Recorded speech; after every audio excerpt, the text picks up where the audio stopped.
자, 2024년 7월 17일 수요일입니다. 17시 05분 지나가고 있습니다. 안녕하세요. 박종윤입니다. 히든폰을 들어가겠습니다. 네, 안녕하세요. 이경철입니다. 안녕하세요, 선우입니다. 안녕하세요, 송영주입니다.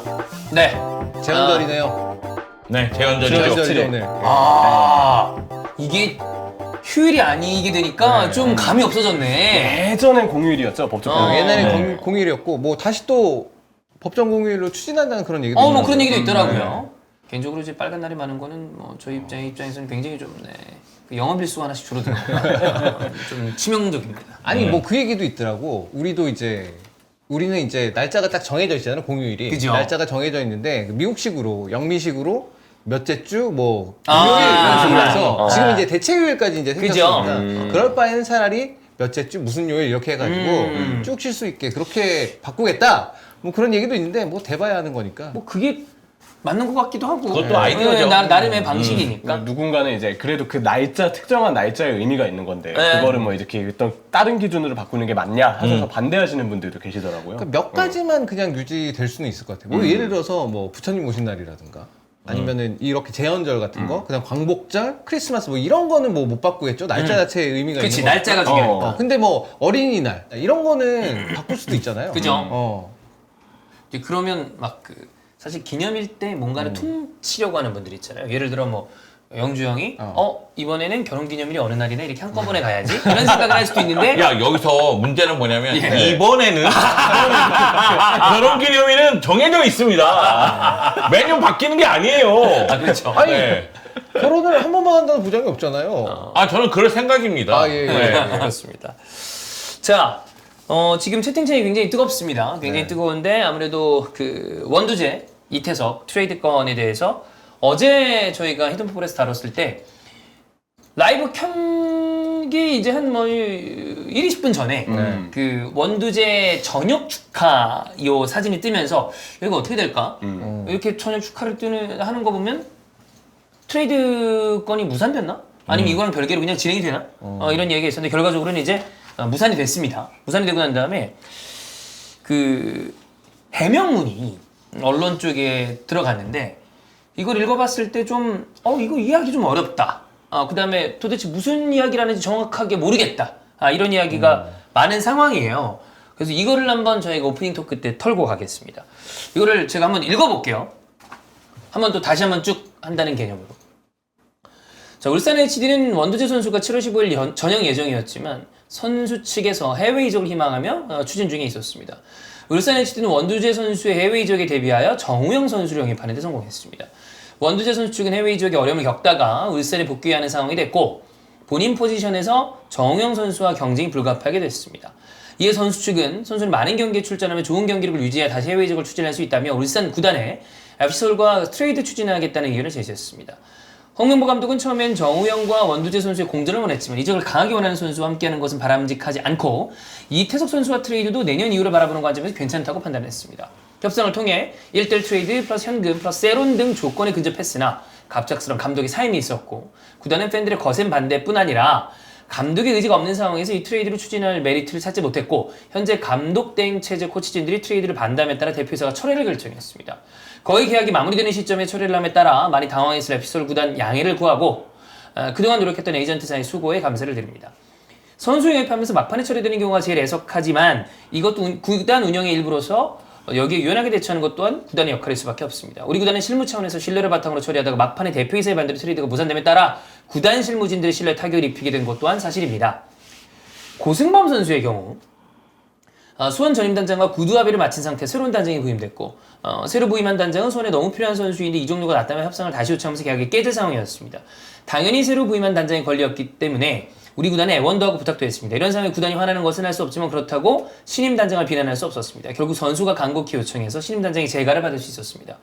최대한 논의하던 대로 마무리를 하는 게 최선이지만 중도든 막판이든 계약 초래는 계약 과정 중에 많이 발생하는 일 중에 하나입니다. FC서울도 2022년 1월 서주환 선수 영입 약속을 지키지 않아 우리 구단도 서주환 선수가 떠난다고 생각하고 대신 영입한 설현빈 포함 6개월 동안 총 5명의 골키퍼를 운영하기도 했습니다. 이러한 상황에서 우리 구단도 FC서울에 아쉬운 점은 있었지만 대외적으로 문제 삼거나 하지 않고 이적 과정이 발생할 수 있는 상황이라 이해한 바 있습니다. 이런 내용이 이제 공개가 됐습니다. 일단 형철 얘기 좀 들어보죠. 아무래도 이제 울산 또 서포트를 하고 있으니까. 저도 보도를 통해서 보고 이거 내용 보고 저도 좀 많이 놀라고 했는데 네. 일단은 제가 그냥 느낀 바는 서울한테는 대단한 신뢰를 범한 거다라는 생각을 하거든요. 이 지금 입장문이라고 하죠. 여기 내용에 뭐 고승범 선수 이야기도 있고 뭐 저 서주환 선수 이야기도 있고 한데 이런 일이 이적 시장의 비하인드 때 있어 왔건 없었건 간에 이 행동 자체가 정당화되는 건 아니잖아요. 어쨌든 영입을 추진하고 있었고 이태석 선수도 뭐 이적에 대한 생각을 했을 것이고 원두재 선수도 마찬가지겠죠. 그 과정에서 분명 서울 보드진이나 아니면 뭐 원두재 선수, 이태석 선수까지 이적을 뭔가 생각하고 있었던 추진하고 있었던 이들에게 갑작스럽게 일을 틀었던 결과는 그 자체만으로 저는 어느 정도 신뢰를 범한 부분이 크다라는 생각이 들고 그게 여기 지금 적혀있는 뭐 고승범의 사례, 뭐 서주환의 사례, 그리고 다른 이적 시장 때도 있었던 뭐 구단 운영의 일부라고 일컫는 그런 사례들이 이번 일을 정당화하진 않을 것이다 라고 생각을 하고 저도 팬으로서 오히려 저는 이런 상황이나 입장문이 좀 당황스러웠던 느낌이 네. 일단은 첫 번째로 좀 들었던 것 같습니다. 영정은 이거 어떻게 보셨어요? 저는 일단 여러 가지 이야기가 나온다 할지라도 이런 식으로 언론 플레이를 하면 안 됩니다. 아예 그냥 지나가는 게 낫지 이런 식으로 언론 플레이를 한다면 또 다른 사건과 사고를 네. 또 만들어요. 네. 그리고 언론 플레이를 한다면 제가 생각하기에는 감독 대행 체제의 코치진들이 트레이드를 반대함에 따라 대표이사가 철회를 결정했습니다. 요까지가 나가야 돼요. 그 다음부터 어쩌고 저쩌고 얘기하는 것도 있잖아요. 이런 건 다 필요 없습니다. 뒤에 얘기는 의미 없다. 여기다가 뭐 고승범이라든가 뭐 서주환이라거나. 서주환인가 이런 이야기를 넣을 필요도 없어요. 근데 지금 이야기가 길어짐으로 인해서 마치 변명을 하고 있어요. 그러니까 자기가 지금 계약을 파기해놓고 그리고 나서 나는 이랬어. 나도 과거에 당했어. 그러니까 나는 당했으니까 나도 할 만해 이런 얘기인가요? 그러니까 이거는 팬들이 보기에는 어처구니가 없게 느껴질 수밖에 없는 거죠. 네. 찬우 형은 왜 이런 입장문이 나왔다라고 그런 생각을 하십니까? 결국 이제 면피하기 위해서 아. 면피하기 위해서 이게 어쨌든 간에 이제 트레이드가 이제 무산된 것에 대해서 어떻게든 간에 입장 표명을 할 필요가 있었는데 그 입장 표명을 하는데 제가 보기엔 좀 많이 나간 거죠. 좀 많이 나갔어. 그리고 저는 그러니까 앞에 이제 다른 뒤에 얘기들에도 이제 동의를 한 건데 영정이 지적한 분도 맞는데 뭐 고승범 선수나 아니면 서주환 선수 언급하는 굳이 할 필요가 없었는데 근데 저는 그것도 그건데 앞에 이 트레이드가 처음 추진된 배경을 다 원두재한테 지금 그것도 전가하고 있어요. 네. 이게 제일 나빠. 제가 볼 때는. 원두재 선수가 처음에 해외 이적을 하려고 했다. 근데 얘가 안 됐어. 안 돼서 이제 정우영 왔으니까 자기는 이제 딴 데 가고 싶다고 얘기했어요. 실제로 이렇게 했을 수도 있겠죠. 당연히 원두재 선수 입장에서는 본인이 조금 더 이제 플레이를 많이 해서 다시 또 이 선수 목표는 어쨌든 간에 국가대표팀에 다시 들어가는 거 뭐 이런 좀 목표가 있을 테니까. 근데 이거를 어쨌든 간에 본인들도 동의를 한 거 아니에요. 본인 소속 선수를 이렇게 원두재 선수가 원해서 팀을 나가고자 했다. 그래서 우리는 했는데 나중에 보니까 다들 반대하네. 그래서 안 되겠어. 꼭 이 이적을 원두재 선수가 원한 것처럼만 이렇게 표시한 것 자체가 저는 좀 별로예요. 아니 여기서 한마디 더 덧붙이면 원두재 선수가 원해서 이적을 추진했는데 홍명보 감독이 떠남으로 인해서 어쩔 수 없이 현재 코치진이 남기를 원하니 결국은 이 계약을 파기했다는 얘기잖아요. 그죠. 그러니까 물론 팩트가 그런 사실이 맞다 할지라도 이거는 마치 천재지명 같은 일이야. 이런 뉘앙스를 주고 있다는 느낌이 들어서. 그러니까 원두재가 원해서 이적을 추진했으면 원두재가 이적을 원하지 않을 때 그 파토를 내야지. 그쵸. 파토를 내려면. 근데 시작과 끝의 원인이 서로 이제 뒤바뀌어서 이러면 이 입장문은 최근에 우승 트로피를 들어올린 리그의 리딩 클럽이라고 하기에는 굉장히 좀 힘든 저는 보고 나서 어떤 느낌 처음 들었냐면 왜 사서 욕을 먹지? 이라는 생각이 먼저 맞아요. 들었어요. 이거는 안 해야 하느니만 못한 입장문이 나왔거든요. 애꿎은 선수들만 또 네. 피해를 본 거죠. 선수들 2명 다 어쨌든 각각의 상처가 좀 있지 않겠습니까? 어쨌든 거면 그냥 원두재 선수, 이태석 선수, 그다음에 서울 구단에 미안하다. 이것만 하면 그렇죠. 되는 거야. 그러니까 근데 저는 여기서도 좀 재미난 게 FC 서울 구단에 양해를 구하고 그동안 노력했던 에이전트사에게도 수고와 감사를 드립니다. 그 밑에 선수 영입을 하면서 막판에 철회되는 경우가 제일 애석하지만 이것도 구단 운영의 일부로서 여기에 유연하게 대처하는 것 또한 구단의 역할일 수밖에 없습니다. 이 얘기는 야 내가 파기했지만 이런 상황은 구단이라면 하는 거야. 비일비재하고 어쩔 수 없어. 하는 거야. 그러니까 약간 이런 느낌밖에 안 되잖아. 그러니까 서울 니네가 유연하게 대처해. 네. 이 얘기잖아요. 어떻게 보면은. 저는 뭐 좀 이해하기 어렵습니다. 왜 이거를 이런 식으로 그러니까 이게 누가 썼고 간에 이렇게 되면 당연히 울산 구단과 김광국 단장 얘기가 안 나올 수가 없는데 좀 이거는 너무나 실망스러운 입장문이 아닌가. 그리고 뭐 팬들이 보기에는 어쨌든 저도 그렇지만 사실 이 트레이드가 추진된 것 자체도 사실 팬이 봤을 때는 아니 전력 강화를 위해서 일을 해야 되는데 이게 과연 지금 전력 강화에 도움이 되는 트레이드인가? 왜냐면 원두재 선수 팀에 필요한 선수인데 팬들도 당연히 전력만을 기다리고 있었고 정우영 선수가 왔다고 하지만 원두재는 지금 울산 중원에 필요하고 그쵸. 장기적으로 계속 갖고 가야 될 어린 자원에 속하잖아요. 근데 그 자원을 당장 정리하기로 이렇게 쉽게 결론을 내리는 것이 맞는 것이냐? 그 자체만으로도 사실 팬들은 좀 이 트레이드 자체가 추진된 것에 대해서 보드진에게 신뢰가 깎인 부분이 저는 좀 있을 거라고 생각을 해요. 네. 과연 스쿼드를 지금 면밀히 바라보고 있는 게 맞으며 작년 이맘때도 이제 울산에 박용우 선수 떠난 뒤로 수비형 미드필더가 없어서 되게 많이 고생을 했잖아요. 정우영 선수가 왔다지만 정우영 선수가 주중 주말 경기 다 뛰는 것도 아닌데 근데 원두재 선수를 이렇게 좀 쉽게 팔기로 한 부분에 대해서 만약 그걸 스스로 결정을 내렸다면 상당히 좀 저는 그 분석의 결과는 좀 당혹스럽다는 이야기를 하고 싶고 만약에 이걸 뭐 선수 측이나 에이전시 측에서 뭔가 주도를 했다면 예를 들어서 그쪽에서 뭔가 우리 이 선수 나가고 대신에 새로운 선수 이렇게 들여서 교체합시다 라고 에이전시 측에서 얘기했을 수 있잖아요. 휘둘린 것도 전 잘못이라고 생각해요. 구단이 거기 휘둘리면 안 되죠. 자기 스스로의 관점을 갖고 전력 보강을 위해서 뭔가 프로젝트를 잡아야지. 그리고 말씀하셨던 것처럼 제일 중요한 건 그거죠.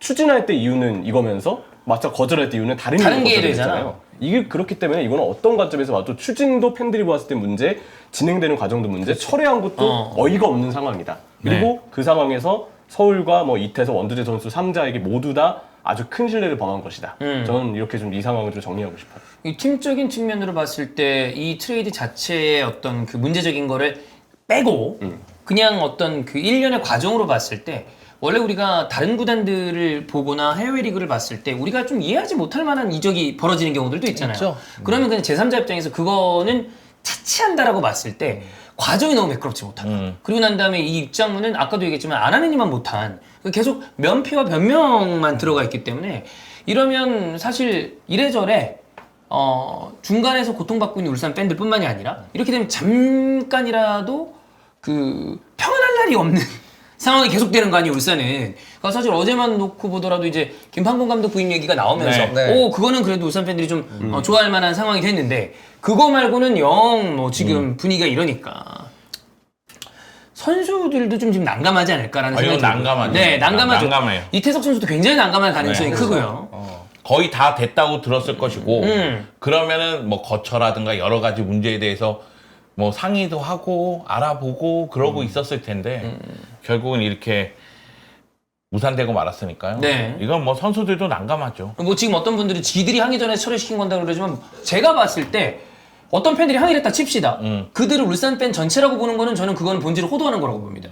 이것 때문에 휘둘렸다고 하면 그건 구단에게 비판이 가야지 전화한 사람들이 뭐 이거 문제라고 쳐. 근데 난 이 문제는 이거에 휘둘린 구단이 문제지 이거를 울산 팬 전체로 묶는 거는 결국에 이런 일들이 있을 때마다 모든 팬덤을 다 비판해야 된다는 얘기밖에 안 돼.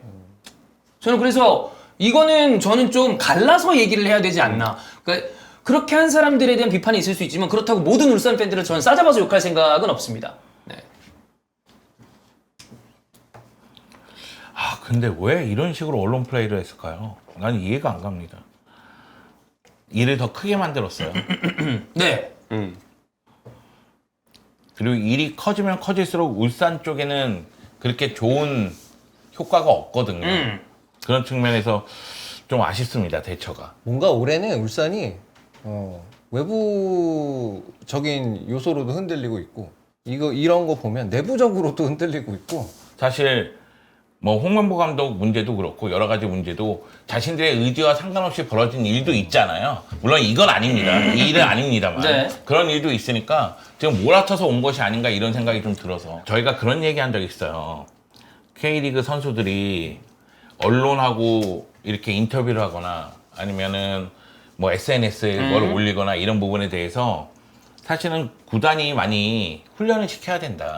네. 그래야지만 언론은 대하는 자세가 좋아지고 그 가운데 좀 서로가 시너지가 난다. 그러니까 K리그에 대한 관심도 언론이 끌어올릴 수가 있고 네. 선수도 자신에 대해서 궁금한 팬들을 만족시킬 수가 있고 이런 상황이 되는데 이거 선수 문제가 아니라 구단과 대한축구협회 문제예요. 네.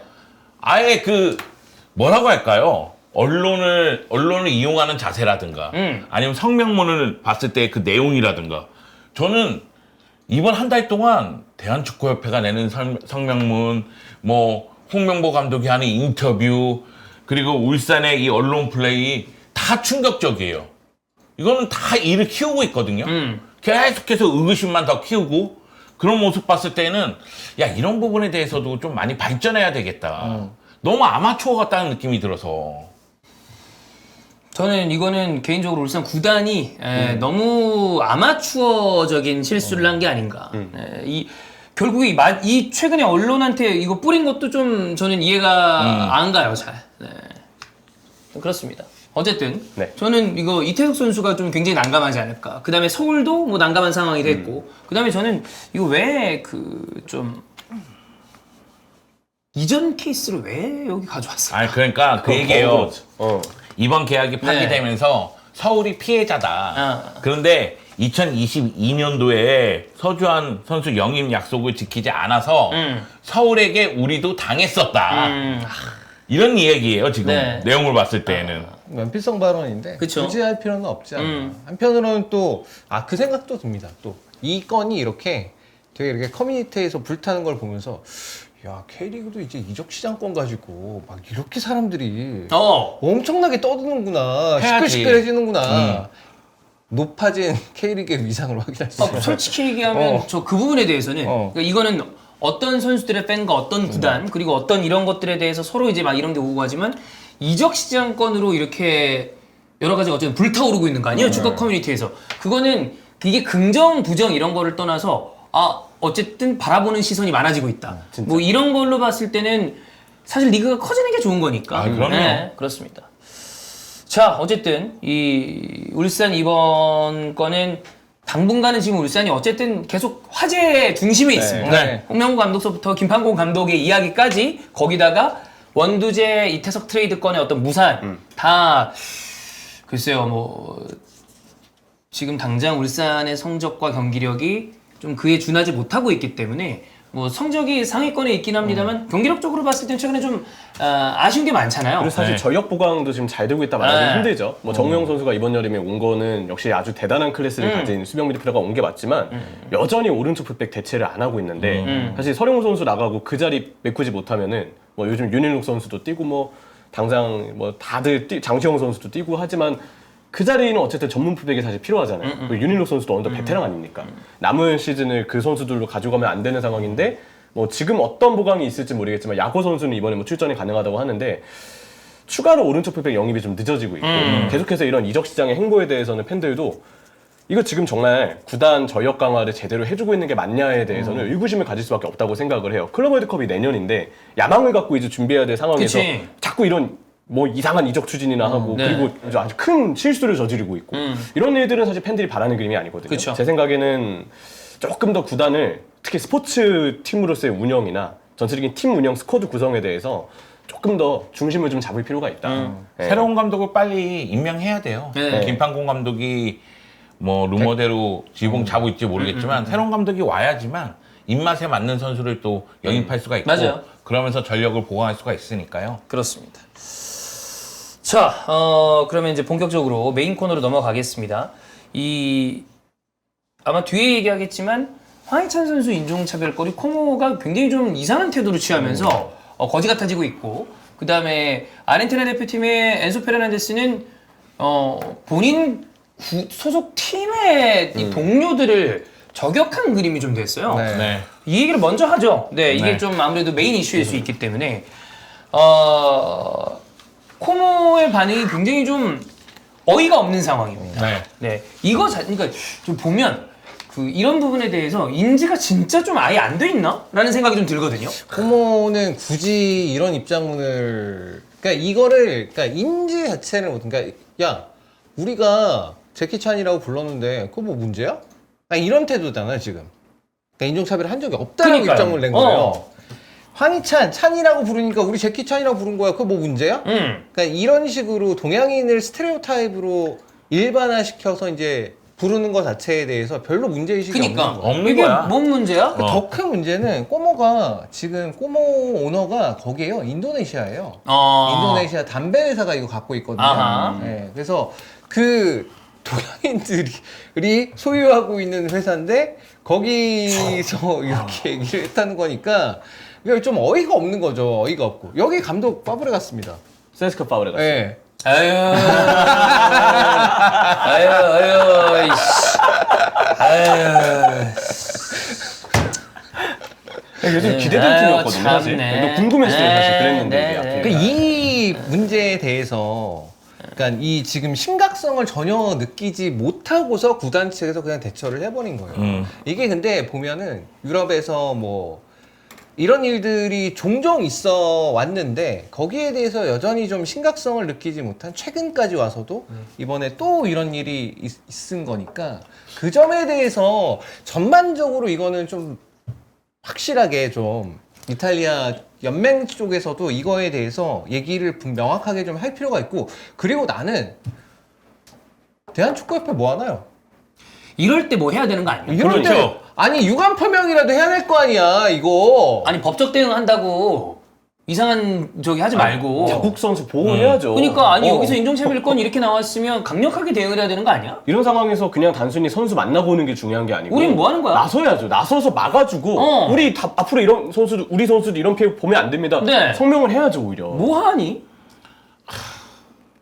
그 진짜 여기는 뭐 하는 사람들이 모여 있는 데인지를 잘 모르겠어. 나는 울버햄튼은 굉장히 적절하게 조치를 했다고 생각해요. 네. 아우 일단 포덴스 너무 진짜 포덴세 와 완전 그 저기 우리나라 사람한테 완전 호감 이제. 킹댄세야. 네. 네, 포덴세가 듣고 죽방을 날렸다고 하죠. 그냥 그러니까. 예. 네. 네. 근데 아까 그 여기 그 입장문이라고 하기도 웃기는 얘기입니다만 울버햄튼 선수들의 과민 반응으로 사건이 커졌다 이런 얘기를 하는 그거예요. 거는 이건 제가 참 봤을 때 진짜? 성명문을 이 정도로 썼다라는 건 본인들의 감정이 어떤지 대강 예상이 가거든요. 성명문이라는 건 굉장히 좀 감정을 좀 응축해서 네. 줄여서 얘기를 정중하게 하려고 하는데 여기서 억울하다고 얘기하는 거는 본인들의 속내는 왜 이걸 가지고 말이지? 지금 아무 이해가 아예, 안 되고 인지가 있는 없는 거예요. 거야. 인지가 없는 거예요. 네. 근데 제가 얘기하고 싶은 게 그거예요. 게리 오닐 감독이 경기 끝나고 나서 인터뷰하는 부분. 그러니까 황희찬이 인종차별을 당했고 인종차별을 당했을 때 황희찬을 빼려고 했는데 계속 뛸 것이냐고 물어봤을 때 황희찬은 계속 뛰겠다고 얘기했다. 그러면서 이제 게리 오닐 감독이 얘기한 부분 중에 가장 인상적인 거는 인종차별은 있어서는 안 된다. 그리고 또 한 가지 얘기한 게 우리가 지금 이 순간 인종차별을 얘기한다는 것 자체가 문제다. 그러니까 경기 중에 인종차별이 일어나서도 안 되고 이 사회에서도 없어야 되고 인종차별은 발 디딜 데가 없다 얘기하는데 우리가 지금 이 순간 아니 평가전 치렀는데 인종차별을 얘기한단 말이야. 말도 안 되는 거죠. 물론 뭐 아무리 중요한 경기를 할지라도 인종차별이 벌어지면 안 되는 거고 당연히 그런 상황에서 게리 오닐 감독이 인터뷰도 인상적이었고 울버햄튼은 야 이것이 문제가 될 수 있으니 UEFA 쪽에 이제 한번 그걸 해보자. 근데 UEFA는 이제 평가전이니까 안 돼. 뭐 이런 식으로 자세가 나왔는데 코모 쪽에서 봤을 때 이거에 대한 인지가 없으니까 울버햄튼의 이런 조치들이 얘네 왜 이거 별일도 아닌 걸 키워? 근데 이게 선입견인지 모르겠지만 인종차별에 대해서 인지가 안 된 사람들이 자기는 인종차별을 안 한다고 얘기하면서 인종차별을 해요. 네. 그러니까 인종차별이 뭔지들 모르고 있는 상태에서 나는 인종차별주의자가 아니야. 그러면서 인종차별을 하거든요. 하죠. 근데 그게 전형적인 모습이 지금 여기에 나온 거예요. 나오고 있는 거지. 소위 말하는 uneducated지. 그러니까 이거는 무지한 거거든요. 그쵸. 근데 예를 들어 그래 모를 수 있다 칩시다. 모를 수 있다 쳐. 가정입니다. 그러면 그게 문제라고 생각했을 때 정정하고 사과를 하고 안 하면 되는 건데 이 어떤 반응이 너무 웃겨요. 그러니까 문제 해결의 방식에 그러니까 내가 몰랐어. 야 제키 찬이를 본 게 뭐 문제야. 근데 남들이 뭐라 그러잖아. 그러면 아 그걸 왜 뭐라 그러지? 하고 들어보는 게 그게 맞는 그렇죠. 태도지. 혹시 뭐가 문제야? 그럼 이렇게 하면 이거 인종차별. 아 그래요? 이거 미안합니다. 이거 몰랐는데 우리가 절대 하지 않겠습니다. 그러면 끝나 그냥. 그렇게 하고 다시 안 하고 넘어가는 게 이게 필요한 거 아니에요? 그쵸. 근데 왜 야? 라고 하는 건 말도 안 되는 거죠. 그러니까. 울버햄튼 선수들의 과민 반응. 야, 이게 진짜 제일 택도 좀 없는 거지. 이게 맞나 싶어요. 참. 이거 완전 적반하장이죠. 좀 이해가 가지 않는다. 특히나 그 구단 관련해서 인도네시아 쪽이 관여되고 있는 상황에 너무나 이해가지 않는 상황이기 때문에 근데 아까 방금 얘기한 대로 그 아까 찬호 형이 말씀해 주셨지만 대한축협은 이럴 때 뭔가 액션을 취해야 됩니다. 그렇죠. 뜬금없는데 인정하고 계속 나와가지고 그 VPN 킨 것처럼 여기저기다가 계속 흘리지 말고 이런 데다 공식적으로 얘기를 해야죠. 솔직히 말하면 이거 얼마나 좋은 기회야. 네. 지금 그래. 축협 이미지 나락가 있는데. 안 할 말로 진짜 나락가 그렇잖아. 있는데 여기서 황희찬에 대해서 유감 표명 한마디만 그거 입장문 냈어도 이거라도 좀 그래 조금이라도 생각해보자. 이거는 좀 하는구나 그래도 네. 일은 하네. 이 얘기 드릴 건데 하긴 뭐 그런 걸 생각할 대한축구협회는 안 벌어졌겠죠. 선수들의 불화에 대해서는 인정을 하고요. 네. 이런 부분에 대해서는 신경도 안 쓰고 있는 선수들이 거죠. 차별받고 이런 거에 대해서는 뭐 그렇고 그다음에 뭐 저기 뭐야 전체적으로 어떤 전강의 위원이었던 사람이 한마디 한 거에 대해서는 법적 대응을 하겠다고 하고 뭐 바로 다음도 안 줘. 얼마 안 돼서 바로. 발표했잖아요. 저녁에 바로. 그리고 뭐 지금 국정감사 한다고 그러니까 또 나오는 얘기로는 아 왜 우리 어느 나라에서도 없었다고 막 그러고 프랑스에 있었어요. 뭐 없어. 아유. 네. 좀 이해가 너무 되지 않는다. 거기 이거 우리 대한민국 선수의 황희찬 선수가 연루된 것뿐만이 아니라 이 아르헨티나 선수단이 프랑스를 조롱하는 인종차별을 네. 두고. 근데 하필 또 엔소는 첼시 소속인데 첼시에 얼마나 또 이쪽 선수들이 많아요. 프랑스 선수들 근데 좀 많아. 네, 거기. 참 많잖아. 근데 이거를 저기 그 인스타 스토리에다 올린 거죠? 아마 제가 알기로는 이게 라이브를 했다. 라이브를 한 거야? 인스타 라이브. 근데 아. 그것도 어떻게 스토리처럼 볼 수 있는 건데 엔소가 그때 이제 메시는 없었다고 해요. 버스에는 이제 선수들 타 있었는데 인스타에 스토리 딱 켜놓고 막 노래를 불렀는데 이런 너무 안 좋은 가사의 노래를 부른 거죠. 이게 노래 보면 그들은 프랑스를 위해 뛰지만 앙골라 출신이고 엄마는 나이지리아인이고 아빠는 카메룬인이다. 여권은 프랑스인이다. 이게 전형적인 인종차별이거든요. 네, 엔조가 결국엔 사과문을 썼고 지금 첼시 구단 차원에서 내부적인 징계를 하겠다라는 이야기를 한 걸로 알아요. 왜냐면 이거 엔소에 대해서 첼시 동료들, 특히 프랑스 국적의 동료들이 다 언팔을 했대요. 팔로우를 끊었대요. 네. 아, 당연하지 이건. 아 근데 이게 진짜 골치 아픈 게 이러고 사과를 한다고 해서 저는 이런 일들이 모두 다 이전으로 돌아갈 수는 없다고 없죠. 생각해요. 한순간. 네. 그 제가 기억하기로 되게 옛날인데 2014 브라질 월드컵 때 독일이 우승한 다음에 네. 아르헨티나 약간 인종차별하는 듯한 노래 부르고 막 즐기고 아 문제 막 됐었나? 그래서 문제되고 그랬었던 제가 기억이 나요. 생각나는 거는 그거였었거든요. 아라고네스 감독이 레이에스한테 그 아스날의 흑인 선수들에 대한 어떤 약간 인종차별적인 발언을 해서 결국에는 꽤 문제가 됐었던 걸로 기억을 해요. 근데 이제 그러면서 내부적으로 문제가 생겼는데 이게 제가 무슨 이게 이야기를 드리려고 그랬던 거냐면 뭐 바깥으로는 사과를 했지만 이게 팀 내 케미스트리에 굉장한 문제가 될 수 있는 거 아닌가. 엔조는 사실 미드필드의 핵심이 돼야 되는 선수인데 이래가지고 뭐 이래서 사과를 받을 수는 있겠지만 전체적으로 팀워크에 굉장히 문제가 생길 가능성이 크지 않나요, 이런 거는? 이 발언, 그러니까 프랑스 대표팀을 프랑스 내부에서도 르펜 같은 사람이 비판할 때 이 얘기 하거든. 흑인들 너무 많다. 그러니까 프랑스가 언제부터 흑인들 국가였어? 네. 흑인들 너무 많다.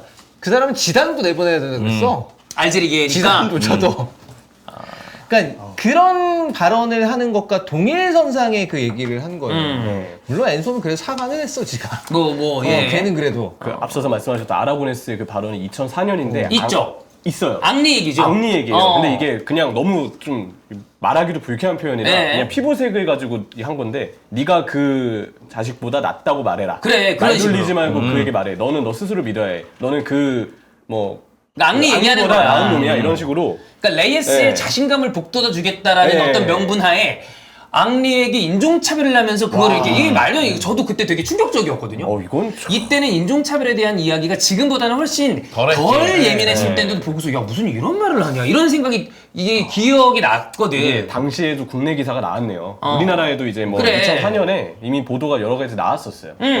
이 앞에 그 꼬모 쪽 얘기들, 그다음에 요거 인종차별 이 얘기도 이제 그 지금 카타르 월드컵 결승 때 그때 이제 아르헨티나 응원단 쪽이 이제 프랑스 대표팀을 향해서 이 노래를 불렀다 그래요. 아. 이게 챔트로 나왔던 노래인데 네네. 결국 이게 결국 문제가 뭐냐면 결국 이 전반적으로 축구계의 그 문화들, 소위 말하는 응원하는 문화들 자체가 이런 거에 되게 둔감한 겁니다. 이거는. 맞아요, 이게 맞아요. 예전에 찬우 형이 그 세리아에 이거 하면서 그런 얘기를 해주셨던 적이 있잖아요. 좀 둔감하다 자체가. 둔감하다. 계속 캠페인을 하지만 저는 근데 UEFA 쪽에서도 이 UEFA 매년 하잖아요. 뭐냐면 그 챔피언스리그나 뭐 유로파리그 할 때 뭐 레이시즌 뭐 이거 항상 들잖아.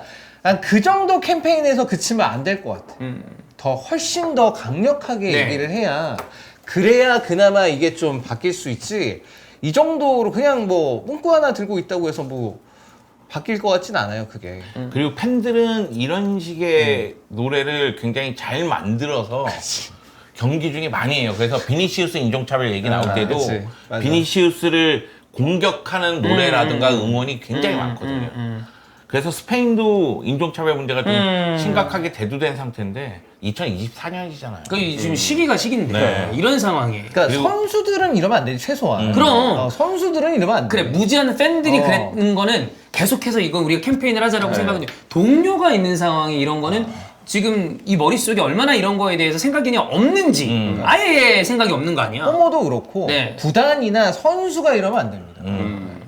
근데 이게 또 문제가 또 이게 엔조가 흑인 선수들에 대한 인종차별을 한 거랑 별개로 흑인 선수들 혹은 또 이 서양권에 있는 이 사람들이 동양인에 대한 어떤 차별을 또 생각도 안 하잖아요. 네. 그러니까 이런 거 자체가 어. 근데 그런 거 생각하면 우리는 진짜 그래도 그런 거 되게 조심하려고 그러는 거야. 우리가 뭐 잘났다 이런 얘기를 하려고 그러는 거 아닌데 우리는 그래도 좀 피하려고 아 그래 이거 나 몰랐어 안 할게 이런 걸 하잖아. 사실 불과 몇 년 전까지 우리는 그게 차별적인 의미라고 생각하지 않고 썼지만 그게 별로 좋지 않은 거라고 생각하고 안 쓰는 단어. 흑형. 흑형. 근데 그거 원래 되게 멋있다. 막 운동 잘한다. 이런 느낌으로 쓴 거였는데 안 좋다고 하니까 우리 안 쓰려고 하잖아요. 그 단어 이제 찾아보기 힘듭니다. 안 진짜 써요 많이 안 아무도. 쓰죠. 근데 이거를 아니 왜 지금 이 시기에 이런 식으로 이해가 가지 않는다. 근데 이게 문화예요, 문화. 그러니까 무슨 얘기냐면 우리나라도 불과 몇 년 전만 하더라도 인지하지 못한 상태에서 인종차별을 굉장히 많이 했었어요. 사회생활 곳곳에 인종차별이 좀 묻어났었어요. 그런데 그것에 대해서 인지하기 시작했고 아 이건 인종차별이야. 이건 안 좋은 거야. 그러면 누군가가 뭐 포장마차든 버스든 그러면서 동남아 누군가에게 막 인종차별하면 그죠? 그러지 말라고 하거든요. 아 우리 최근에 K리그도 있었잖아요. 네. 동남아 있었지. 쪽 차별 그것도 문제 됐었잖아. 그거 얘기했잖아. 있어서 안 되는 안 일이죠. 되죠. 그러니까 그런 문화가 조성이 돼야 된다는 거예요. 어. 이게 잘못된 거야. 그러니까 내가 인지를 못한 사람이 옆에서 인종차별하고 있는데 야 인지를 시켜주는 거죠. 이거 인종차별이야 하면 안 돼. 그런 문화가 조성이 돼야 되는데 구단이 그러잖아요. 구단이. 아 이건 말도 안 되는. 네. 그리고 이 유로 챔피언 또 스페인에서도 사실 너무 안 좋은 발언이 또 나왔죠. 아, 로드리. 예. 근데 포함해서 지금 선수들 몇 명도 같이 얘기를 했다는데 예. 지브롤터는 스페인의 땅이다. 스페인의 땅이다. 이 구호를 그 우승 축하 파티 자리에서 다 같이 외쳤다는 얘기가 있어요. 사실 그 영토 분쟁이 있는 곳이긴 합니다. 다만 이제 지브롤터들 스스로가 이제 영국에 남는 쪽을 선택을 한 거거든요. 근데 저 발언은 뭐가 문제냐면 로드리가 이 지브롤터에 사는 사람들의 의견은 그냥 싸그리 무시한 거예요. 네. 이거 되게 좀 심각한 겁니다, 저거. 그러니까 지브롤터가 스페인에 더 가깝긴 해요. 네, 맞아. 그렇기 때문에 인지하시는 분들도 있었어요. 네. 그런데 저거는 이건 왜 자칫하면 아니, 외교 문제 나는 거 아니야? 너무 너무 심각한 경솔한 발언이에요. 발언을 했네. 네. 아니 그 지브롤터는 이미 월드컵 유럽 지역 예선이나 유로 예선에 나오는 국가인데 그 대표팀 따로 있잖아요, 아예 그냥. 지브롤터는 스페인 땅이야. 이건 어우 참 그렇네요. 좀 와 이거 근데 모르겠지만. 그 지브롤터 얘기는 나는 이거 딱 들었을 때 흠칫하는데 이거 이 얘기가 이렇게 크게 넘어가면 저런 거는 잘못하면 이제 생각보다 여러분 그 정말 정치 외교 문제가 아니라 다른 생각지 않은 곳에서 딱 불씨가 돼서 이게 되게 큰 분쟁으로 아, 그럼요. 벌어지는 경우들이 있어요. 네. 그러니까 그런 것들이 이제 트리거로 작용을 네. 해요. 보통 이제 이 정도로 이렇게 전반적으로 여러 가지로 분위기 자체가 조성돼 있는데 누군가 하나만 탕. 풍선처럼 풍선 부풀어 오른 것처럼 거기에 바늘로 찌르는 것처럼 별거 아니라고 생각하는 그런 부분들이 다 트리거로 작용해가지고 그렇지. 큰 문제로 발생하는 경우들이 있거든요. 말 조심해야 됩니다. 이런 거는 진짜 저도 위험합니다. 그렇고. 예. 다 아까 뭐 영주 형이 저 들어가기 전에 얘기했지만 네. 어쨌든 저희가 지금은 말로 이 네. 생활을 영위하고 있잖아요. 그래서 진짜 요즘에 계속 그런 생각을 합니다. 그 침묵이 큽니다. 말을 안 하는 게 낫다. 아 근데 그게 진짜 어려워요. 침묵할 때와 하지 말아야 될 때가 있잖아요. 그 제가 갑자기 댓글 하나 생각나네요. 그 축구 뒷담화에 달린 댓글이었습니다. 저 하얀색 옷 입은 사람 왜 이렇게 말을 끊냐? 제가 그날 바로 미안하다고 댓글을 올렸습니다. 너무 놀라운 게 나는 유튜브 기능을 다 모르고 있었던 거야. 내 댓글에 댓글이 올라오면 바로바로 떠요. 알림이 오죠. 알림이 네. 와요. 네. 야, 알면 말 끊지 마라. 뭐 이런 것들. 다음부턴 조심해라. 뭐 이런 것들. 네. 자, 어제는 이게 사실 인종차별 이 이슈는 저는 이제 다룰 때마다 마음이 좀 좋지가 않아요. 네. 어쨌든 아니 뭐 당군 형도 그 아스날 저기 에미레이츠 갔다가 그거 있잖아요. 뭐라고 얘기했는데 우리도 사실 외국 사람들이 한국말 떠듬떠듬해도 알아듣잖아. 근데 그거 일부러 못 알아듣는 척하는 거 있잖아. 아, 있죠. 막 이러면서 분명히 못 알아듣지 않거든. 말도 안 돼. 무슨 전체를 가지고 약간 다시 물어보는 것도 아니고 근데 그거로 한번 당한 적이 있다 그러더라고. 근데 그러면 이게 주변 사람들 얘기 들어보면 거기 가기 싫대. 당연히 기분이 너무 짜증나지, 나쁘니까. 그냥. 그 손변도 그때 한번 그런 일이 있고 난 다음에 아 나 거긴 다시는 안 가. 그러더라고. 기분이 진짜 안 좋다 그러더라고. 정말 저는 이제 짧게 있다 오니까 그리고 일로 하니까 별로 그런 일이 없었다지만 관광으로 갔던 분들 중에서는 그런 케이스 있으면 거기 다시는 안 가고 싶다 그러더라고. 그렇죠. 네. 그런 것도 있고 일부러 오더 안 받는 경우도 있고 방치하는 거죠. 그러니까 일부러 방치하는 거. 뭐 어쨌든 이렇게 인종차별 이슈를 다뤘는데 이거는 좀 조속하게 좀 해결이 되면 좋겠다. 아 이런 거는 그리고 꼬모는 제대로 이거는 좀 해명하고 아 사과하면 되잖아. 뭐 억울하다 그래요. 예. 자, 그리고 이제 잉글랜드 얘기로 넘어가겠습니다. 사우스게이트 얘기를 해볼게요. 네. 내려왔습니다. 내려왔는데 사인. 여러분 아마 오늘 올라갈 텐데 피터 형이랑 그 관련해서 얘기를 좀 했어요. 피터 형은 사우스게이트가 그래도 월드컵까지 좀 가기를 바랬던 아, 그 케이스였어요. 북중미까지? 예. 그랬는데 이제 내려왔습니다. 그래서 좀 이래저래 아쉽다라는 얘기를 했는데 그거는 관련해서 이제 콘텐츠가 올라갈 거고 그 사우스게이트의 8년을 성공적으로 봐야 될까요? 아니면 이건 실패다라고 봐야 될까요? 저는 성공이다. 월드컵 4강에 유로 준우승 2번. 두 번. 2018 러시아 월드컵 때 4강이죠. 네, 맞아요. 예. 네, 그리고 유로 2020과 24에서 준우승. 카타르 월드컵은 이제 8강이었죠. 네, 프랑스전 8강. 때. 예. 저는 이 정도 성적을 낸 잉글랜드의 감독은 제가 본 동안에도 없었고 아마 우리 형님들도 다 없으셨을 거라 생각을 없었죠. 하거든요. 그래서 성공이라고 생각해요. 저는. 성공에 가깝죠. 가깝다. 예. 그리고 성공이라고 봐도 무방하다고 생각해요, 저도. 어쨌든 간에 성적만 놓고 봤을 때는. 그 전에 잉글랜드가 무슨 맨날 우승 후보다라고 말만 그렇지 실제로는 우승과는 한참 거리가 있었던 팀이었다는 걸 생각해보면 어쨌든 우승에 근접한 팀까지 갔잖아요, 이제. 실제로 우승이 거의 뭐 다가오기도 했었고 그런 걸 생각해보면 성공인데 한편으로는 또 아쉬운 것도 있죠. 근데 이게 문제예요. 결과론적으로 성적은 성공인데 내용을 생각하면 이거 실패 같단 말이지. 이게 문제란 거죠. 그래서 저는 오히려 사우스게이트 감독 다음 감독이 누가 될지 모르겠지만 그 결과에 따라서 사우스게이트 감독의 평가가 또 달라질 수도 아무래도 그럴 있다고 가능성이 생각을 크죠. 해요. 왜냐하면 잉글랜드 대표팀 명단을 봤을 때는 역시 화려하거든요. 그럼 다음 감독이 와서 진짜 경기력도 끌어올리고 나름대로 결과를 가져가면 사우스게이트 감독이 성공이라는 평가를 들었을지언정 야 달리 생각해보니까 그때 경기력도 더 올리면서 우승 트로피 들 수 있었던 거 아니야? 이렇게 생각할 수도 있기 때문에 지금 느낌은 결과는 성공인데 내용은 실패고요. 그리고 다음 감독이 어떻게 하는지 봐야지만 확실히 알 수 있다. 그러니까 지금 종합해보면 사우스게이트에 대한 평가가 참 하나로 딱 모아지진 않네요. 네. 전체적으로 봤을 때. 결과는 분명 이전 감독들에 비해서 굉장히 좋음에도 불구하고 내용적으로는 아쉬운 게 있었고 그래서 이제 저는 피터 형 얘기가 그게 좀 중요하다고 생각을 했는데 그 얘기를 하더라고요. 뭐 내용, 결과 이런 거를 떠나서 전체적인 분위기가 그게 컸다고 하더라고요. 뿔뿔이 흩어져 있었던 대표팀의 분위기를 하나로 모았다. 거기에 대해서는 대부분 좀 긍정적인 평가를 내린다. 그래서 선수들한테도 신망이 좀 두터운 편이고 왜 그 이전에 보면 사실 잉글랜드 선수진이 안 화려한 적이 별로 없었습니다. 엄청 화려했. 거의 대부분 엄청나게 화려했어요. 독일 월드컵 때가 특히 대박이었잖아요, 진짜. 근데 골든 제너레이션. 그렇게 화려했음에도 불구하고 소속 클럽 팀에 따라 좀 찢어져 있는 그런 형태였는데 사우스게이트가 그런 걸 좀 그래도 가족적으로 묶지 않았냐 이런 평가 때문에 피터 형은 좀 더 가보는 것도 어땠을까라는 아쉬움을 얘기를 하는데 근데 또 맹렬하게 비판하는 케이스도 그럴만해요. 왜냐면 내용적으로 좋진 않았으니까.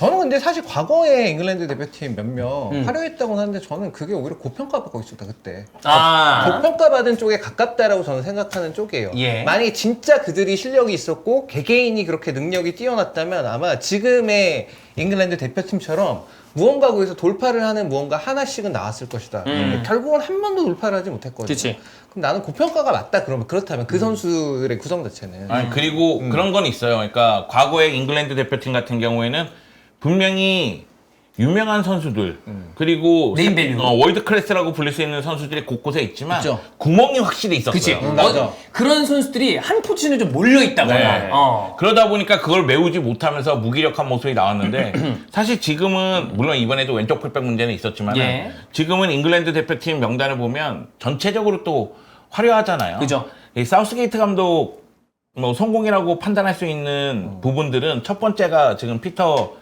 그 팀을 하나로 묶는 그런 모습을 보여준 거고 두 번째는 잉글랜드에 대한 이미지를 바꿨어요. 그러니까 우리가 잉글랜드 하면 메이저 대회 8강까지 그치. 이 이상은 못 가. 그런 이미지가 너무 강했었는데 이제는 결승 가는 팀이라는 이미지를 만들어 확실히 놨거든요. 네. 그리고 그 가운데 뭐 유로 역사상 처음으로 결승까지 잉글랜드를 끌고 그치. 올라왔고 네. 2회 연속으로 또 결승까지 갔고 그런 모습 봤을 때는 결과는 확실하단 말이죠. 근데 우리가 경기를 보면서 얼마나 힘들었습니까? 좀 힘들었죠. 그래도 말미에 와서는 한두 나아졌어. 경기는 조금 나아지는 건 있었지만 네. 와 저는 조별리그 경기를 이렇게 보고 깜짝 놀랐어요. 뭐야 이거? 이런 식으로 해? 저 세르비아전 우리 입중계했잖아요. 네. 기억이 없어요. 와, 그러니까 반수면 상태로 보는 거야. 그거. 맞지, 맞지. 그러니까 그런 변화를 내가 볼 때 한 두 경기 정도 전에 했었어야 돼. 그치. 우승하려면. 그건 그래. 그 전에 했었으면 훨씬 나아졌을 거라고요. 네. 자 그러면 이제 사게 감독이 내려왔기 때문에 새로운 감독 이야기가 나오고 있는 와중에 뭐 이따 오웬 얘기도 하겠습니다만 뭐 포터 이야기도 나오고 있고 에디 하우 얘기도 나오고 있고 심지어 뭐 투헬 얘기도 루머로는 네. 있습니다. 이 얘기 엮어야죠. 마이클 오웬이 합류한 오웬이 잉글랜드 대표팀 감독은 잉글랜드인이 맡아야 된다. 어찌 보면 조금 구시대적인 얘기인 거 아닌가 싶기도 한데 이 부분에 대해서 어떤 사람이 잉글랜드 대표팀 감독에 오면 꼭 인물이 아니더라도 이런 유형이 오면 좋겠다라고 생각을 하시는지 찬우 형은 어떤 스타일이 어울린다고 보시나요? 하여튼 그 최근에 어쨌든 간에 이 사우스게이트 감독이 맡으면서 아까 얘기를 했던 게 이제 팀을 하나로 좀 뭉치게 만들었다는 그거는 했다고 했잖아요. 아, 그쵸. 그러면 이제 여기에 한 단계 나가서 전술적으로 조금 더 좋은 그런 토대를 줄 수 있는 감독? 약간의 전술가. 전술가 오임생 타입이- 뭐야? 호임새. 아니 근데 솔직히 잉글랜드 정도면 이러 할만하지. 어. 왜냐하면 이게 사실 그렇잖아요. 그 월드컵 우승해본 나라들 다 자국 감독 씁니다. 월드컵 우승해본 나라들 보면은 다 자국 감독 써요. 근데 그게 이제 그거거든. 자기들 자부심 아니야 이게. 뭐 그런 게 있겠죠. 우리가 축구를 잘하는 나라고 리그도 엄청나게 강한 리그를 보유하고 있는데 우리가 왜 굳이 외국인? 약간 이거거든. 어쨌든 거기다 간에. 잉글랜드는 그게 더 심하죠. 잉글랜드는 이제 사실 그래서 이제 그때 한번 에릭슨도 에릭슨, 써보고 스웨덴 그거 되게 가봤고. 카펠로도 가봤고 써보고 뭐 그렇게 카펠로. 가봤는데 그때도 안 됐으니까 네. 그러면 이제 다시 이거 사우스게이트 감독이 이제 다시 이제 잉글랜드 출신 써가지고 이제 잘 된 거니까 이런 얘기 할 만하죠. 명재 형은? 저는 뭐 대표팀이든 클럽이든 아니면 어디 뭐 조기 축구회든 감독을 하는 사람은 내가 갖고 있는 감독 후보군 중에서 국적, 나이 이런 거 상관없이 불문해야 된다. 가장 뛰어난 사람을 앉히면 됩니다. 여기서 굳이 뭐 잉글랜드인이 맡아야 된다 이런 얘기 할 필요 없잖아요. 여기 좀만 더 하면은 뭐 빌드업에서 라볼피아나 알아야 된다, 아, 뭐 예, 전형적으로 예, 예, 해야 예. 된다 이런 얘기가 나올 것 같은 그런 느낌이니까 그러니까 굳이 국적에 구애받지 마라. 그럴 필요는 없다. 네. 다만 이제 잉글랜드인의 자부심, 축구 종가라는 그 자부심을 생각했을 때는 이런 발언은 매번 있었습니다. 네, 외국인 감독이 왔을 때에도 잉글랜드는 이렇게 발언하는 경우가 많았죠.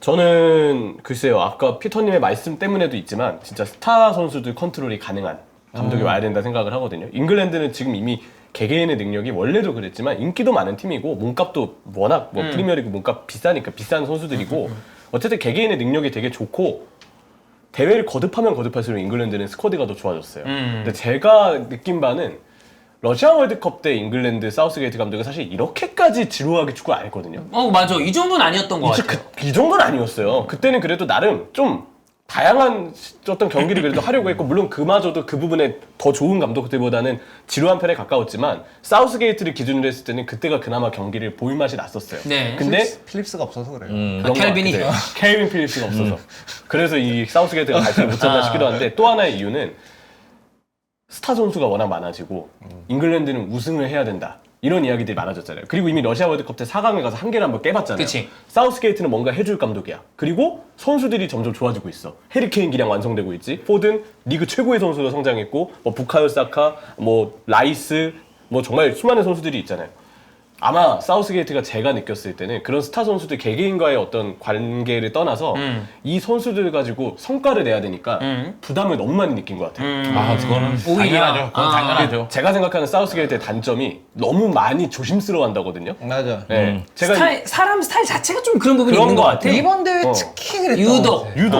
이번 대회. 제가 이 물을 마시려고 하는데 이거 이렇게 병뚜껑을 따야 되잖아요. 네. 근데 이거 병뚜껑을 따는데 따려는데 잘못 따면 이게 손가락에 비잖아요.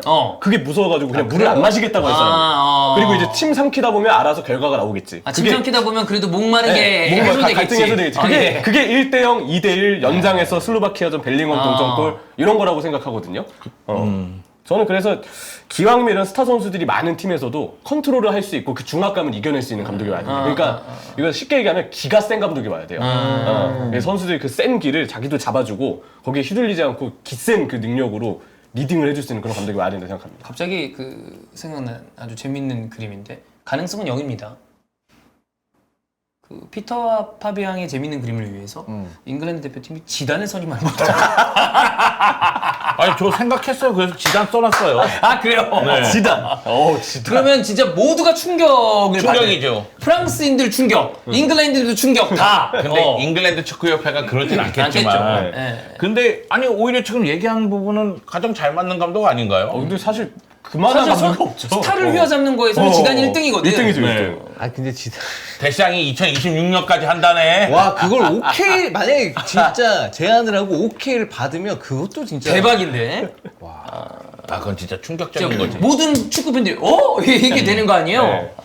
근데 잉글랜드인들이 받아들이지 못할 것 같은 느낌이 아무래도 듭니다. 뭐 그렇습니다. 아니면 그 연령별 대표팀 이끄는 왜 스페인의 데라푸엔테 감독도 예. 연령별 대표팀을 쭉쭉 그쵸. 이끌면서 자기가 익히 알고 있는 선수들을 쭉 성인 대표팀에서도 만나니까 어허. 그 선수들을 어떻게 활용해야 되는지 저는 알고 있는 거라고 생각을 하거든요. 네.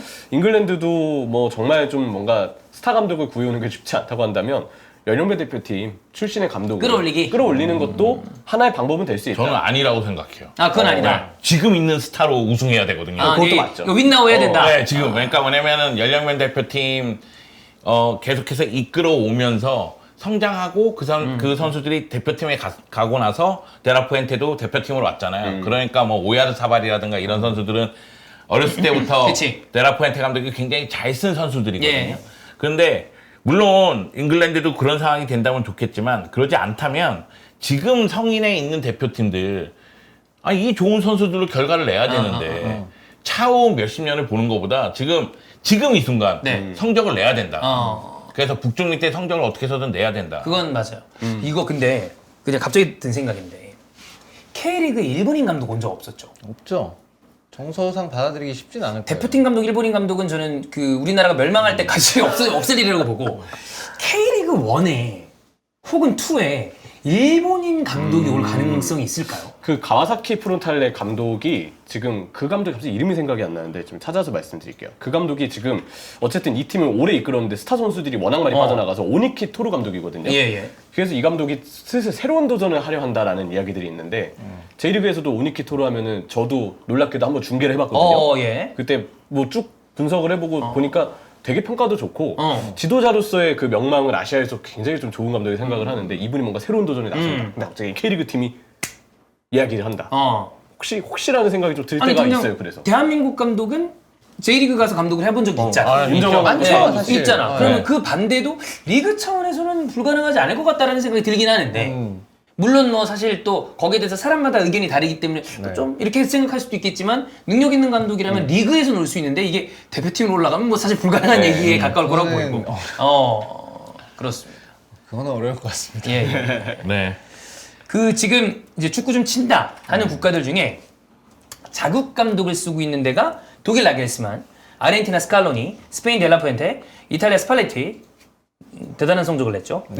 네덜란드 쿠만, 그다음에 스위스 야킨, 덴마크 흄만, 프랑스가 데시앙이고요. 외국인 감독을 쓰고 있는 팀이 포르투갈 마르티네스 잘못 썼죠. 네. 말도 안 되는 잘못이죠. 거죠. 이거 안 되죠. 와, 네. 포르투갈 경기도 솔직히 이게 뭐 하는 건가요? 솔직히 말씀드리면 기억이 별로 없어요. 뭔 생각이야? 어. 벨기에 못 봤어요? 벨기에 테데스코. 외국은 비슷해. 예, 잘못 썼죠. 마르티네스 잘못이죠. 이게 뭐야? 잘못. 이 사람은 그러면 그냥 초기에 무슨 나겔스만을 이긴 천재 감독이냐. 그런 의미가 있어. 네. 우루과이 비엘사. 훌륭하죠. 훌륭하죠. 네. 오스트리아 랑닉. 훌륭하죠. 예. 나는 랑닉은 왠지 오스트리아 사람 같아. 느낌이. 느낌이. 예, 네. 그게 되게 강해서. 근데 독일이랑 오스트리아 같은 네. 그런 게 하세네틀 감독 왠지 독일 그니까 사람 그런 같은 느낌이 거죠. 있어. 네.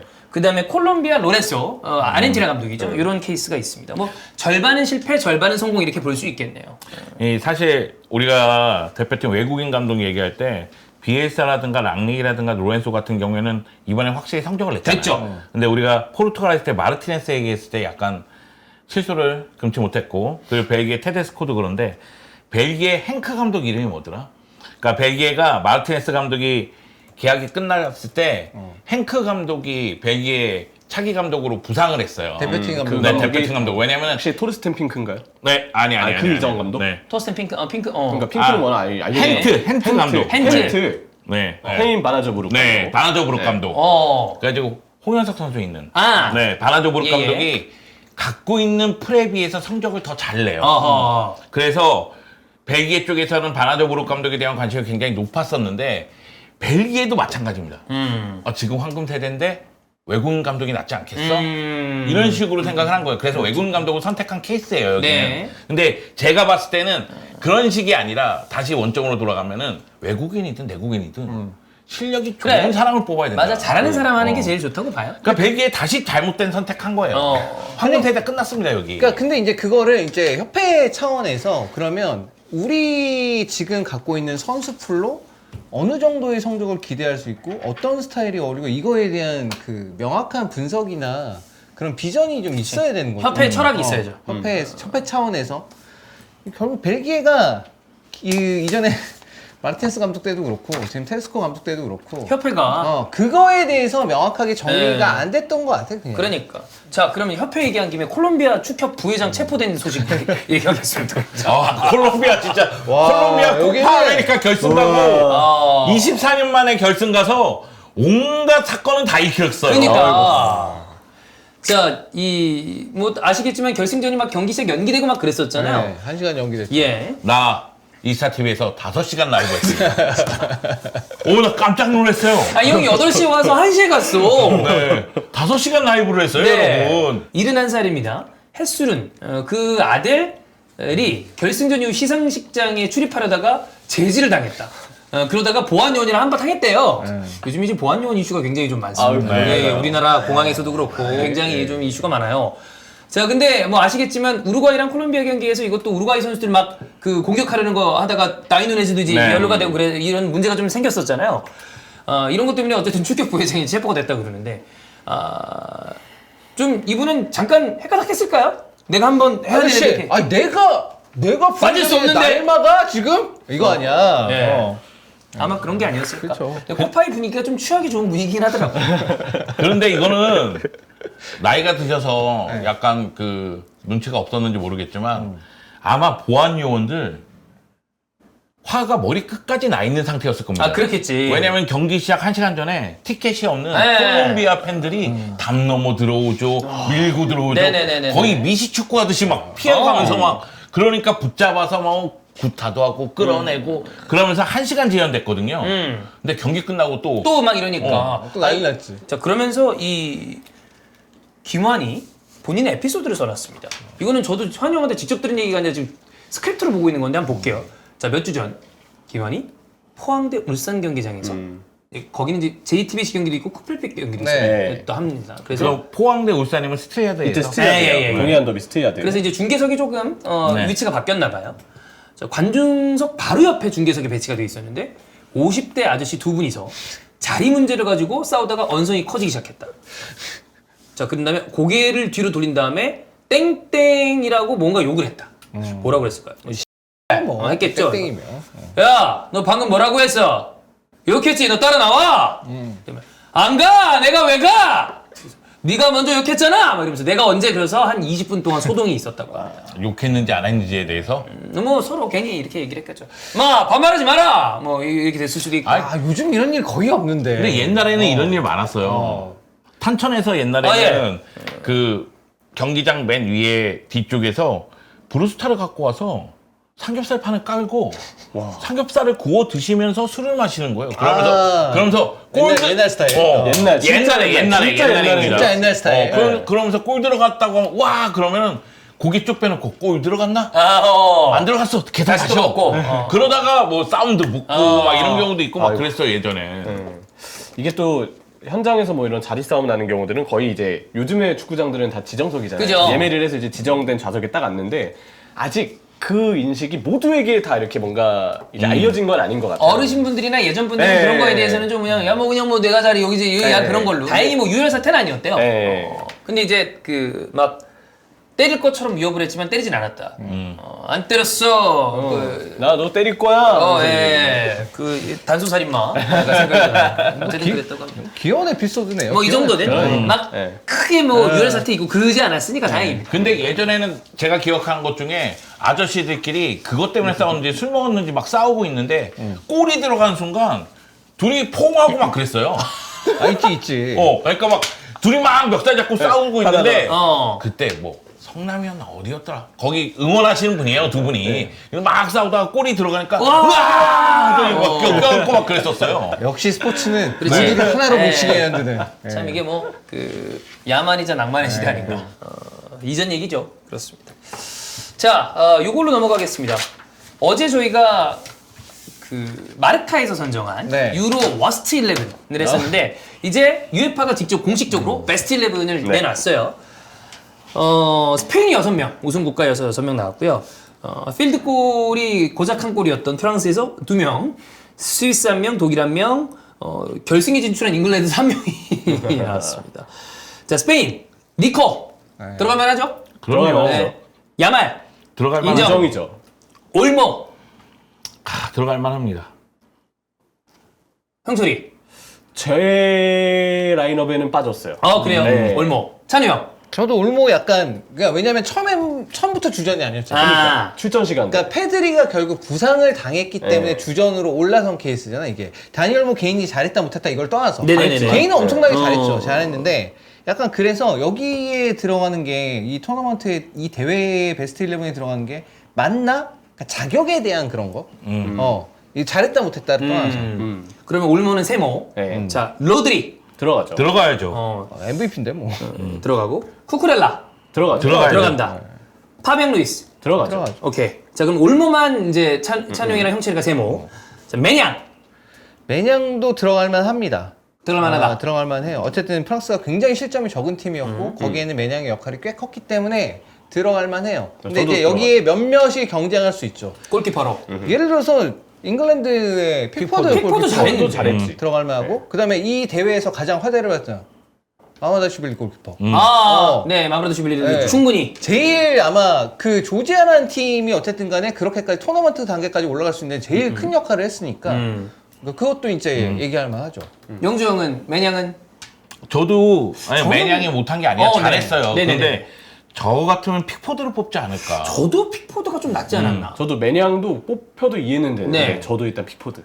네. 사실 워커보다 저는 오른쪽 사이드백은 카르발 주고 골키퍼 그쵸. 쪽에 픽포드를 주는 게 안 나나 싶긴 한데. 그러니까 잉글랜드 선수 중에서 굳이 한 명을 뽑아야 한다면 저는 그래 픽포드. 픽포드. 픽포드. 그다음에 벨링엄도 들어갈 수는 있다고 봐요. 아니면 중요한- 나이스. 나이스. 근데 라이스는 이게 여기 미드필더 보니까 너무 쟁쟁해. 들어가기가 좀 어렵다. 애매하긴 약간 해. 그런 느낌. 네. 살리바. 살리바 들어가요. 들어갈 만한- 들어간다. 네. 들어간다. 진짜. 오케이.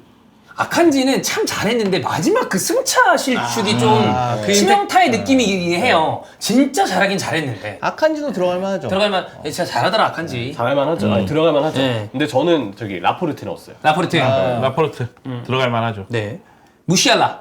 들어갈만 하죠. 저는 개인적으로 반대. 반대. 네, 각포.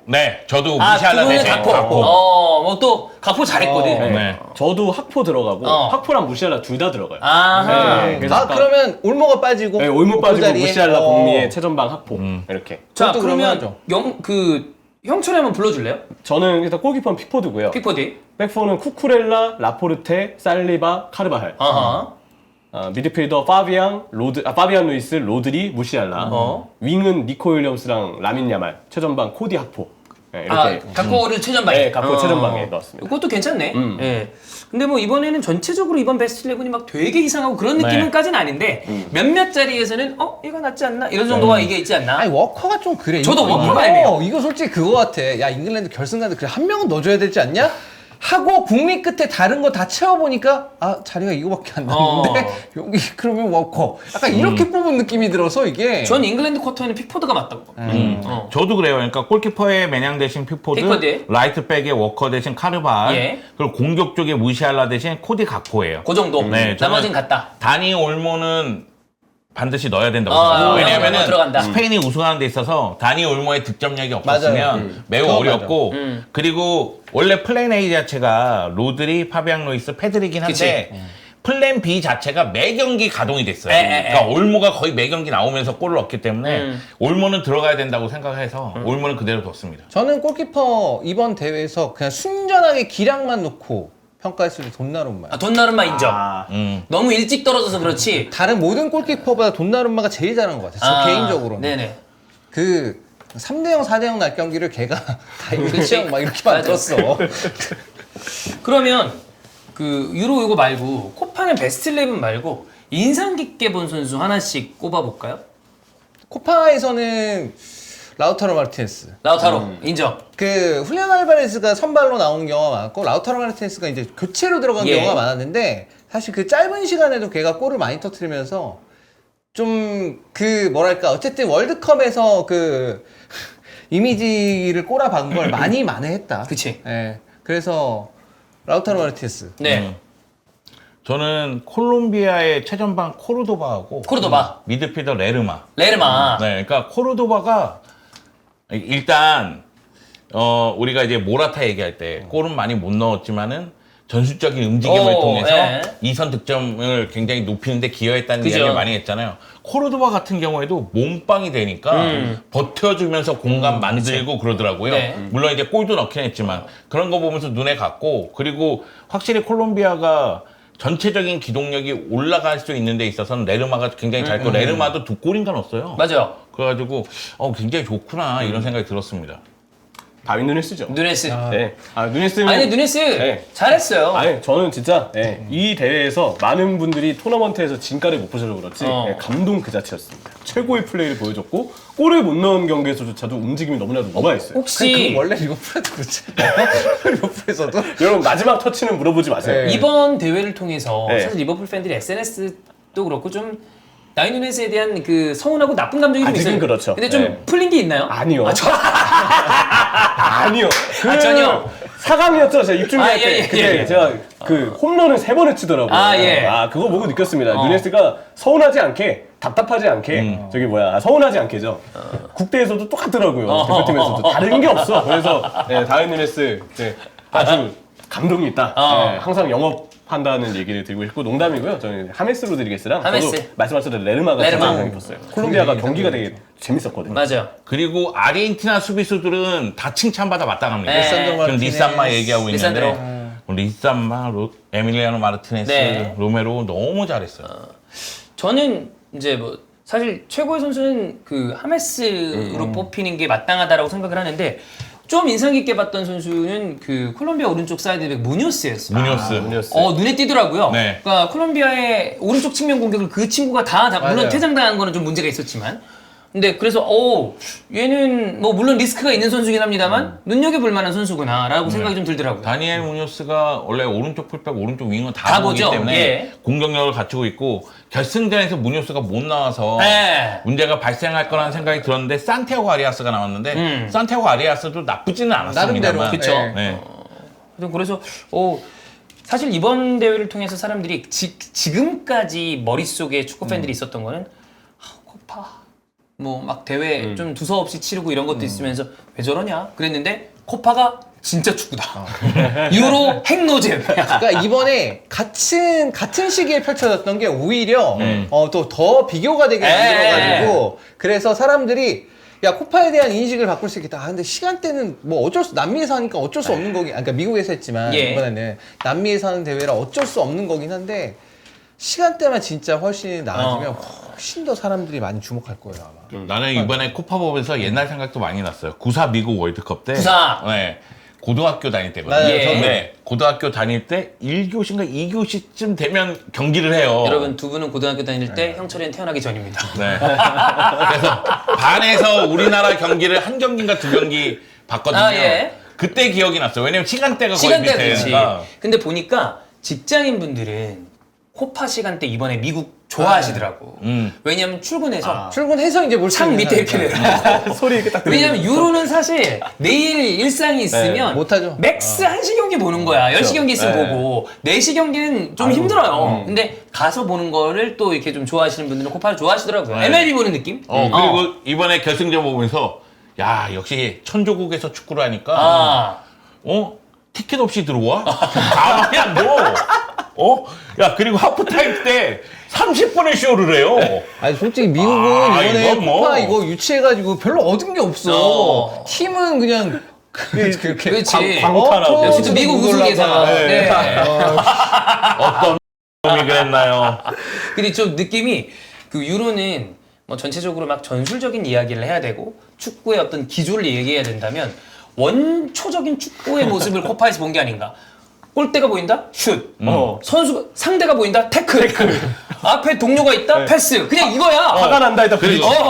주심이 휘슬 분다 둘러싼다. 아니 매 경기 다 둘러싸더라고요. 야, 나는 의식 치르는 줄 알았잖아. 근데 보통 이렇게 휘슬 불고 반칙 선언하면 이 반칙에 의해서 이익을 얻는 쪽은 둘러싸지 않잖아요. 근데 코파는 다 둘러싸. 그냥 일단 싸. 그래서 사실 축구가 그 피터 형 표현을 빌리자면 컨택 스포츠다. 결국 몸이 부딪히는 스포츠 아니에요. 그런 거에 대한 원초적인 즐거움을 좀 주지 않았나. 유로가 상대적으로 우리 시간대로 취약 시간대인데 지리멸렬한 경기들이 많았던 거에 대비 그냥 갖다 박으니까 그리고 우리가 생각지 않았던 국가들 뭐 베네수엘라도 인상적이었고 맞아요. 네, 그다음에 캐나다. 제시마 씨. 네, 마치 감독. 상황까지 갔죠.